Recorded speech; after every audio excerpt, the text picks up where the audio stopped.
Bismillahirrahmanirrahim. Assalamualaikum warahmatullahi wabarakatuh.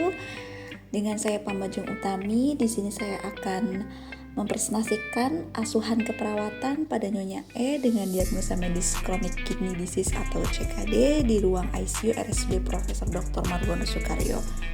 Nyonya E, 67 tahun, dirawat di ruang ICU dengan keluhan penurunan kesadaran dengan diagnosa medis chronic kidney disease. Pasien terpasang ventilator dengan FiO2 65%, keadaan umum pasien GCS 3 atau koma, dengan tekanan darah 128/52 mmHg, respiratory rate 22 kali per menit, nadi 96 kali per menit, SpO2 96%. Terdapat udem di kaki dan tangan, terdengar suara napas tambahan atau ronghi, haluan urin menurun, kadar ureum kreatinin meningkat, klorida, kalium, kalsium, natrium menurun, serta terpasang kateter double lumen atau CDL. CKD atau gangguan fungsi ginjal di sini dapat mengakibatkan akumulasi cairan dalam tubuh yang dapat mengakibatkan udem pada paru sehingga meningkatkan beban sistem pernafasan, kemudian terjadilah hipoksia dan asidosis metabolik. Dengan tersebut dapat terjadi dyspnea dan sehingga muncullah masalah keperawatan yaitu gangguan ventilasi spontan. Gangguan fungsi ginjal juga dapat menurunkan kemampuan ekskresi cairan yang menjadikan akumulasi cairan dalam tubuh berlebih atau overload sehingga muncullah masalah keperawatan yaitu hipervolemia. Gangguan fungsi ginjal juga bisa mengakibatkan penurunan kemampuan ginjal mengatur elektrolit sehingga terjadilah permasalahan resiko ketidakseimbangan elektrolit. Kemudian karena gangguan fungsi ginjal tersebut, dilakukanlah prosedur invasif pemasangan kateter untuk program hemodialisa yang dapat memicu resiko infeksi pada CDL tersebut. Untuk diagnosa yang pertama adalah gangguan ventilasi spontan berhubungan dengan kelelahan otot pernafasan dengan intervensi dukungan ventilasi. Kemudian implementasi yang pertama adalah memberikan posisi semi-fowler, memfasilitasi mengubah posisi senyaman mungkin, mengkolaborasikan pemberian terapi nebulizer dengan NaCl untuk mengencerkan sikret, melakukan tindakan suction untuk mengeluarkan sikret daripada jalan nafas, kemudian memberikan oksigenasi sesuai kebutuhan dengan ventilator mode AVES control dengan FiO 65. Selanjutnya untuk diagnosa yang kedua yaitu hipervolemia berhubungan dengan gangguan mekanisme regulasi. Untuk intervensinya adalah manajemen hipervolemia.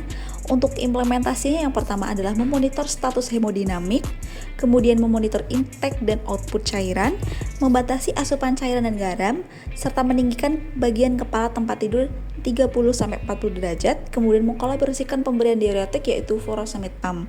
Untuk diagnosa yang ketiga adalah resiko ketidakseimbangan elektrolit berhubungan dengan disfungsi ginjal.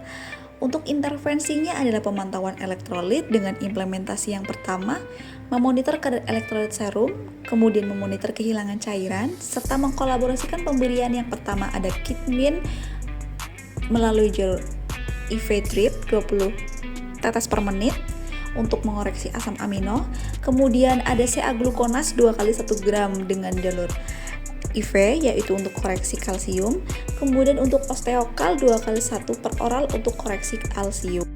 Kemudian untuk diagnosa selanjutnya adalah risiko infeksi berhubungan dengan efek prosedur invasif, di mana intervensinya adalah pencegahan infeksi. Untuk implementasi yang pertama adalah mencuci tangan sebelum dan sesudah kontak dengan dan lingkungan pasien, kemudian membersihkan dengan cairan NaCl atau dengan pembersih non-toksik, kemudian mempertahankan prinsip aseptik pada pasien berisiko tinggi, kemudian memasang balutan sesuai luka, mempertahankan teknik steril saat melakukan perawatan luka, kemudian program ganti balutan 1 kali per hari, kemudian mengkolaborasikan pemberian antibiotik yang di sini dengan menggunakan peropen 2 kali 500 mg dengan melalui IV, kemudian fluconazole 1 kali 200 mg. Kemudian untuk evaluasi objeknya nafas masih tampak sesak atau dyspnea, suara nafas vesikuler, respiratory rate 28 kali per menit, SpO2 95%, tekanan darah 138/58 mmHg, nadinya 96 kali per menit, terpasang ventilator AVES control FiO2 70%, terpasang CDL, urin tidak keluar, klorida masih menurun, kalsium masih menurun, natrium menurun, kalium menurun.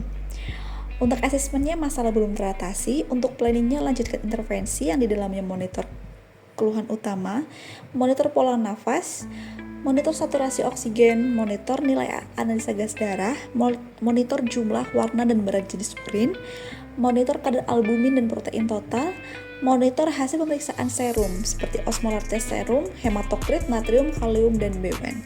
Kemudian monitor kebersihan dan perawatan pseudothera. Sekian presentasi mengenai asuhan keperawatan saya. Kurang lebihnya saya mohon maaf apabila ada kesalahan dalam tutur kata. Wabillahi taufiq wal hidayah. Wassalamualaikum warahmatullahi wabarakatuh.